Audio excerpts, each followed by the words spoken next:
सभी ने नहाने से पहले कपड़े उतारकर पेड़ की डाली पर लटका दिए। आशा और उसकी सहेलियां नदी में बेफिक्र होकर नहा रही थीं। तभी एक शैतान बंदर वहां से गुजर रहा था। बंदर ने नहाते हुए लड़कियों को देख लिया और पेड़ पर जाकर उनके कपड़े उठाने लगा। तभी लड़कियों की नजर बंदर पर गई। अब लड़कियां करती भी तो क्या, बंदर कपड़े लेकर पेड़ की ऊंची डाली पर जा बैठा। तब आशा ने बंदर से कहा, तू ये क्या कर रहा है, हमारे कपड़े दे। बंदर तब बंदर ने कहा, ठीक है, मैं तुम्हें बारी बारी से कपड़े दूंगा और जिसको कपड़े मिल जाएंगे वो यहाँ से चला जाएगा। ऐसा नहीं किया तो मैं बचे हुए कपड़े लेकर भाग जाऊंगा। बंदर की बात तीनों लड़कियां मान गईं और बंदर ने कपड़े दिए। जब दो लड़कियां चली गईं तो आखिर में बची आशा। बंदर ने उससे कहा, अब मैं तुम्हें एक ही शर्त पर कपड़े दूंगा, जब तुम मुझसे शादी करोगी। आशा ने हैरान होकर कहा, ये क्या कह रहे हो तुम, भला ऐसा कैसे हो सकता है। बंदर बोला, ये क्यों नहीं हो सकता। आशा ने जवाब देते हुए कहा, क्योंकि तुम जंगल में रहने वाले बंदर हो और मैं एक इंसान हूँ। बंदर ने कहा, तो ठीक है, अब तुम बिना कपड़ों के घर जाओ। अब दिन ढलता हुआ देख आशा ने बंदर से शादी करने के लिए हाँ। फिर बंदर ने उससे शादी कर ली। अब लड़की बंदर से बोली, तुमने मुझसे शादी तो कर ली, मगर मुझे रखोगे कहाँ। बंदर ने कहा, यहाँ पास ही मेरा एक घर है और मेरी माँ भी उसी घर में रहती है, अब मैं तुम्हें वहीं रखूंगा। फिर बंदर उसे अपने साथ घर ले गया। घर पहुंचकर आशा ने बंदर से कहा, मुझे बहुत भूख लगी है, तुम क्या खाते हो और मुझे क्या खिलाओगे। बंदर बोला, जब भी मुझे भूख लगती है तो मैं किसी के भी घर में घुसकर जो भी वहाँ बना होता है उसे चुरा लाता हूँ। अब जब भी मैं जाऊंगा तो तुम्हारे लिए भी थोड़ा ज्यादा खाना लेकर आऊंगा। अब इसी तरह कई दिन बीत गए। जब भी बंदर बाहर जाता आशा घर से भागने की कोई न कोई तरकीब लगाती रहती, मगर बंदर की माँ उस पर कड़ी निगरानी रखती थी, जिस कारण आशा का वहाँ से भाग पाना बहुत मुश्किल था। एक दिन बंदर ने आशा से कहा, मैं आज तुम्हारे लिए मछली लेकर आऊंगा, क्योंकि मैंने एक घर में मछली बनाते हुए देखा था। मैं जा रहा हूँ और जल्दी ही लौट आऊंगा। आशा ने सोचा ये भागने का सही मौका है। जैसे ही बंदर गया उसने घर से भागने की कोशिश की, मगर आशा को भागता देख बुढ़िया ने उसका पैर पकड़ लिया और रोकने का पूरा प्रयास किया। अब आशा को लगा कि बुढ़िया जिंदा रही तो मुझे जाने नहीं देगी। तब उसने बुढ़िया को मार के उसके चेहरे की खाल उतार ली और बोरी में डाल के घर के पीछे एक गड्ढे में दफना दिया। वहीं दूसरी तरफ बंदर अपनी माँ की मौत से अनजान मछलियां चुराकर घर की ओर बढ़ रहा था। इधर बंदर के आने से पहले आशा ने बुढ़िया के चेहरे की खाल अपने चेहरे पर लगा लिया और जब बंदर घर वापस आया तो आशा, जो अब बुढ़िया के भेष में थी, खाना बना रही थी। तब बंदर ने अपनी बुढ़िया माँ से पूछा, माँ मेरी बीवी नजर नहीं आ रही, वह कहाँ है। बुढ़िया ने बंदर से कहा, मुझे क्या पता, होगी कहीं बैठी हुई, जाकर तुम खुद ही ढूंढ लो। बंदर ने घर में और घर के बाहर उसे ढूंढा, मगर वो कहीं नहीं मिली। अब लड़की के ना मिलने से बंदर बहुत ही गुस्सा हो गया। उसने अपनी माँ से दोबारा पूछा, माँ तुम मुझे सच सच बताओ, वो कहाँ गई। तब बुढ़िया की खाल पहने हुई आशा ने बंदर पति के गुस्से को और बढ़ाने के लिए कहा, मुझे क्या पता, हो सकता है कि जैसे तुम्हारे साथ आई थी वैसे किसी और के साथ भाग गई होगी। अपनी बूढ़ी माँ की ऐसी बात सुनकर बंदर को और गुस्सा आ गया और उसने डंडे से बुढ़िया को मारा, मगर मन ही मन बुढ़िया मुस्कुरा रही थी, क्योंकि वह तो चाहती ही यही थी। अब बुढ़िया को मारने के बाद बंदर ने कहा, तुमने मेरी पत्नी को घर से भगा ही दिया है तो फिर तुम यहाँ रहकर क्या करोगी, तुम भी यहाँ से भाग जाओ। अब बुढ़िया के भेष में आशा बंदर के चंगुल से भाग निकली और घर जाकर आशा ने अपने पांचों भाई को सारी घटना के बारे में बताया। जब आशा ने अपने भाइयों को बताया कि कैसे तालाब के किनारे एक बंदर ने उससे छलपूर्वक शादी कर ली, तब पांचों भाई भड़क गए। उन्होंने अपने हथियार उठाए और एक भाई ने कहा, तुम चिंता मत करो, मैं उस कपटी बंदर को ऐसी मौत मारूंगा कि जिंदगी में फिर वो कभी किसी के साथ ऐसा नहीं करेगा। यह कहकर सभी अपनी बहन के साथ बंदर की तलाश में निकल पड़े। जब वे बंदर को ढूंढते हुए उसके घर पहुंचे तो वहां कोई भी नहीं था। तब आशा से उसके भाई ने कहा, बहना बंदर कहाँ है, अगर वो मेरे सामने आ गया तो मैं उसे अभी जान से मार दूंगा। आशा ने कहा, लगता है वो कहीं भाग गया, वो बहुत ही चालाक बंदर है, हमारे आने का उसे पता चल गया होगा। भाई बोला, अच्छा इतना चालाक है वो, लेकिन मुझसे बच नहीं पाएगा, आज नहीं तो कल मैं उसे ढूंढ कर मार ही दूंगा। कुछ समय बाद आशा को पता चला कि वह गर्भवती है और जब यह बात उसके पांचों भाइयों को मालूम चली तो वे बहुत ही क्रोधित हुए। उन्होंने आशा से कहा, क्या तुम इसे जन्म दोगी, यह जानते हुए भी कि यह एक बंदर का बच्चा है। आशा ने जवाब दिया, भैया चाहे जैसा भी हो यह मेरा ही बच्चा है, मैं इसकी माँ हूँ और एक माँ अपने बच्चे को कभी नहीं मार सकती। अब वो दिन आ गया जब आशा ने एक बंदर बच्चे को जन्म दिया, मगर उसके भाई बच्चे को देखकर बिल्कुल भी खुश नहीं थे। उन्हें बस एक मौका चाहिए था उसे मारने का। समय बीता और वो बंदर बच्चा अब बड़ा हो गया। आशा को अपने भाइयों की नीयत देखकर हमेशा डर लगता था कि कहीं वे उसके बंदर बच्चे को न मार दें। एक दिन जब आशा अपने भाइयों को खाना दे रही थी तभी बंदर भी थाली लेकर पांचों भाइयों के बीच बैठ गया। ये देखकर आशा से एक भाई ने गुस्से में बोला, इससे कहो कि अगर घर में रहना है तो हमारे साथ न बैठे, वरना मैं इसे गोली मार दूंगा। ये सुनने के बाद बंदर उदास होकर घर से बाहर चला गया। आशा अपने बंदर बेटे के पास जाकर बोली, तुम चिंता मत करो मेरे बच्चे, मेरे रहते हुए तुम्हें कोई कुछ नहीं कर सकता। अब तुम्हें मेरी एक बात माननी होगी, तुम जंगल चले जाओ और वहीं पर रहना जैसे तुम्हारे पिता रहते हैं। फिर बंदर ने आशा से कहा, ठीक है माँ, मैं चला जाता हूँ, मगर तुम्हारी याद आएगी तो मैं क्या करूंगा। आशा बोली, मेरे बेटे जब मैं शाम को भगवान की आरती करूंगी तो घंटी बजाकर तुम्हें आवाज दूंगी, तब तुम मुझसे मिलने चले आना। बंदर ने अपनी माँ की बात मानी और जंगल की तरफ निकल पड़ा और इधर उधर घूमने लगा। वह फल तोड़ता, खाता और पेड़ पर बैठकर दिन भर आराम करता। फिर एक शाम आशा ने घंटी बजाकर बंदर बेटे को संकेत दिया। बंदर ने जब घंटी की आवाज सुनी तो वह बहुत खुश हुआ और सोचने लगा, लगता है मेरी माँ मुझे बुला रही है, अब मुझे चलना चाहिए।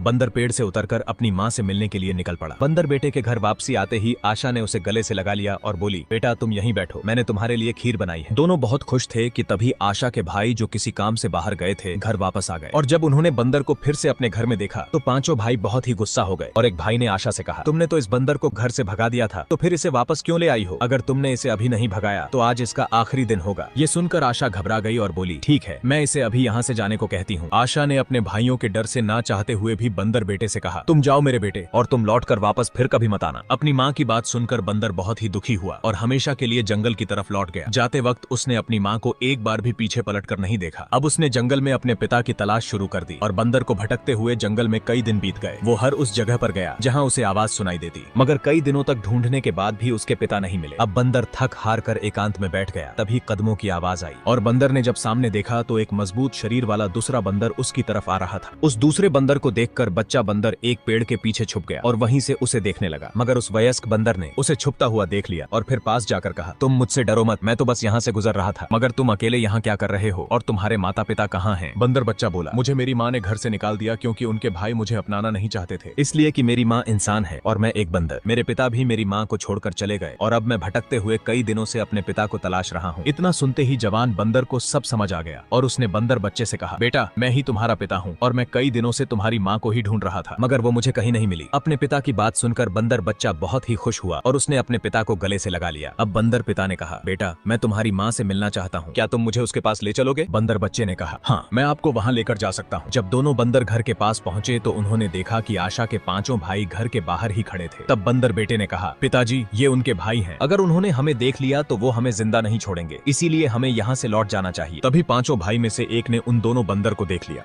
निशाना लगते ही आशा के भाई ने गोली चला दी, मगर किस्मत से वह चूक गया और दोनों बंदर वहाँ से भाग निकले। तभी दूसरा भाई भी वहाँ आ गया और उसने कहा, क्या हुआ, तुम किस पर गोली चला रहे हो? छोटे भाई ने कहा, मैंने अभी उसी बंदर को देखा जिसे हमने घर से भगाया था और उसके साथ एक और बड़ा बंदर भी था। मुझे तो लगता है कि ये वही बंदर था जिसकी हमें तलाश है। वहीं दूसरी ओर दोनों बंदर भागते हुए कुछ दूर जाने के बाद रुक गए और बंदर पिता ने कहा, बेटा तुम सही कह रहे थे, ये तो बहुत ही दुष्ट लोग हैं, इन लोगों से हमें दूर ही रहना चाहिए। अब बंदर पिता अपने बेटे को साथ लेकर घर आ गया और दोनों खुशी खुशी रहने लगे। एक दिन बंदर पिता ने अपने बेटे से कहा, बेटा तुम पास के खेत में जाओ और वहाँ से कुछ फल या सब्जी मिले तो बिना किसी की नजरों में आए उन्हें तोड़कर चुरा लाना। अपने बंदर पिता के कहे अनुसार वह खेत की तरफ चल दिया। थोड़ी दूर चलने के बाद उसे रास्ते में ही एक बड़ी सी टोकरी मिली जिसमें बहुत सारे फल थे। इसे देखकर बंदर बच्चे ने सोचा, ये क्या मैं जिसकी तलाश में जा रहा था वो तो मुझे यहीं मिल गया। अगर मैं सभी फलों को घर ले जाऊंगा तो हमें कई दिनों तक खाना ढूंढने की जरूरत नहीं पड़ेगी। फिर बंदर बच्चे ने जैसे ही टोकरी को हाथ लगाया उसके पैर को एक शिकारी के फंदे ने जकड़ लिया। बंदर बच्चे ने खुद को आजाद करने की बहुत कोशिश की, मगर वह इसमें असफल रहा। अब थक हार कर बंदर बच्चा वहीं बैठ गया और जोर जोर से रोने लगा। रोने की आवाज उस शिकारी तक पहुंच गई जिसके बिछाए हुए जाल में बंदर फंसा हुआ था। शिकारी भागता हुआ जाल देखने आया और जब उसने बंदर बच्चे को फंसा हुआ देखा तो मन ही मन मुस्कुराते हुए सोचने लगा, वाह कितना मोटा ताजा बंदर का बच्चा है। मुझे तो लगा था कि आज मैं खाली हाथ ही घर जाऊंगा, मगर लगता है भगवान मुझ पर मेहरबान है। अब मैं इस बंदर को ले जाकर मदारी को बेच दूंगा जो मुझे इसके अच्छे पैसे देगा। दूसरी तरफ बंदर पिता अपने बेटे का इंतजार करता रहा, मगर बहुत देर होने के बाद भी जब वह नहीं आया तो उसने सोचा, लगता है कुछ बुरा हुआ है, नहीं तो वो समय पर घर आ जाता, मुझे जल्द ही उसे ढूंढने जाना चाहिए। फिर बंदर पिता अपने बेटे की तलाश में निकल पड़ा। इधर शिकारी को देखकर बंदर बच्चा और जोर से रोने लगा। तब शिकारी ने कहा, ओए बंदर तुम चिंता मत करो, मैं तुम्हें एक ऐसे इंसान को बेचूंगा जो तुम्हारा पूरा ख्याल रखेगा, मगर तुम तब तक यहाँ पर शांति से बैठे रहो, नहीं तो मैं तुम्हें गोली मार दूंगा। तभी वहाँ एक और आदमी आया और उसके हाथ में पिंजरा था। उसने अपने साथी शिकारी से कहा, चलो इसे जल्दी पिंजरे में डालकर घर ले चलते हैं। तब शिकारी बोला, ठीक है, मगर जाने से पहले मैं अपने दूसरे जाल को देख लेता हूँ, क्या पता उसमें भी कोई जानवर फंसा हो। ये कहकर शिकारी अपने लगाए हुए दूसरे जाल को देखने के लिए चला गया। इधर बंदर पिता अपने बेटे को जंगल में भटकता हुआ ढूंढ रहा था। वो हर उस जगह गया जहाँ पर उसका बंदर बेटा पहले जाता था, मगर हर जगह बंदर पिता को निराशा ही हाथ लगी। उसे अपने बेटे का कहीं भी नामो निशान नहीं मिला। फिर बंदर पिता निराश होकर घर की तरफ लौट रहा था कि तभी उसे जंगल में एक आदमी नजर आया। आदमी को देख बंदर पिता ने सोचा, ये तो एक शिकारी है जो जानवरों को पकड़ कर ले जाता है। मुझे लगता है मेरा बेटा कहीं ऐसे ही किसी शिकारी के हाथ लग गया होगा। ये पता करने के लिए मुझे इसका पीछा करना चाहिए। फिर बंदर बहुत सावधानी से उसके पीछे चल दिया और शिकारी को इसकी भनक भी नहीं लगी। जब शिकारी अपने लगाए हुए जाल के पास आया तो उसे जाल में कुछ भी नहीं मिला। फिर वह खाली जाल लेकर बंदर बच्चे के पास लौट आया। जब पीछा कर रहे बंदर पिता ने अपने बेटे को पिंजरे में कैद देखा तो वह आग बबूला हो उठा और सामने आकर शिकारी से कहा, तुम दोनों मेरी बात ध्यान से सुनो, अगर मेरे बेटे को कुछ भी हुआ तो मैं ऐसा सबक सिखाऊंगा कि इस जंगल के बारे में सोचकर ही तुम्हारे पसीने छूट जाएंगे। बंदर की बात सुन के दोनों शिकारी हंसने लगे। हंसते हुए शिकारी ने बंदर से कहा, तू हमारा बाल भी बांका नहीं कर सकता, क्योंकि क्योंकि हमारे पास ये बंदूक है और इसकी ताकत के सामने तू कुछ भी नहीं, मगर मैं तुझे यहाँ से भागने का एक मौका दे रहा हूँ। अब तू यहाँ से जल्दी भाग जा बंदर। फिर बंदर ने बिना देरी किए अपनी मजबूत बाहों से शिकारी को पकड़ा और उठाकर जमीन पर पटक दिया। तभी मौका मिलते ही दूसरे शिकारी ने बंदर पर गोली चला दी, मगर बंदर भागते हुए बच निकला और सीधा शिकारी पर झपट पड़ा और उस दूसरे शिकारी को भी बंदर ने चित कर दिया। अब दोनों शिकारी जमीन पर बेहोश पड़े थे। तब बंदर पिता ने अपने बेटे को पिंजरे से निकाला। बंदर बच्चे ने बाहर आते ही अपने पिता को गले से लगा लिया और रोने लगा। तभी वहां और शिकारी आ गए और जब उन्होंने अपने दोनों साथी को जमीन पर पड़ा हुआ देखा, तब शिकारियों को यह समझ आ गया कि उनके साथियों की ये हालत इन्हीं बंदरों के वजह से हुई है। बस फिर क्या था, सभी ने मिलकर बंदर और उसके बच्चे पर अंधाधुंध गोलियां बरसानी शुरू कर दी। जान बचाने के लिए दोनों बंदर तेजी से वहां से भाग निकले और सीधा अपने घर आकर रुके। तब बंदर पिता ने अपने बच्चे से कहा, तो बेटा आज तुमने इस घटना से क्या सीखा? बंदर बच्चा अपने पिता से बोला, कभी भी हमें लालच में नहीं पड़ना चाहिए, नहीं तो यह लालच कभी कभी हमारी जान के लिए। पिताजी, लालच करना बुरी बात है, इसीलिए मैं अब कभी भी लालच में आकर रास्ते में पड़ी हुई किसी भी वस्तु को हाथ नहीं लगाऊंगा। इधर पीछा करते हुए शिकारी बंदर के घर तक आ पहुंचे। फिर शिकारी ने अपने साथी से कहा, लगता है यही उनका घर है, आज हम इन्हें जिंदा नहीं छोड़ेंगे। तुम एक काम करो, जाकर उसके घर के चारों तरफ ये बारूद लगा दो और फिर तुम इशारा करना और वहां से भाग जाना। मैं उनके घर को बारूद से उड़ा दूंगा। योजना अनुसार दूसरे शिकारी ने घर के चारों तरफ बारूद डालना शुरू किया और जब काम पूरा हुआ तो उसने अपने साथी शिकारी को इशारा किया। तभी उसने जलती हुई मशाल बारूद पर फेंक दी और एक धमाके के साथ पूरा घर जलकर राख हो गया। घर को जलता देख शिकारी हंसने लगे। उन्हें लगा कि बंदर घर के साथ जलकर राख हो गया, मगर जब शिकारी घर के चारों तरफ बारूद डाल रहा था तभी बंदर पिता ने खतरे को भांप लिया और घर के अंदर एक सुरंग थी जिसके जरिए वे जंगल की तरफ निकल गए और इस तरह दोनों बंदरों ने अपनी जान बचा ली। बंदर पिता ने अपने बेटे से कहा, मुझे मालूम था कि ये लोग कुछ ऐसा कर सकते हैं, इसलिए मैं पहले से ही तैयार था। अब हमेशा के लिए उनसे पीछा छूट गया, अब हम यहीं कर ली। और फिर बंदर पिता ने अपने बेटे से कहा, तुम एक काम करो, तुम लकड़ियां जमा करो और मैं घर बनाता हूँ, क्योंकि कुछ ही देर में रात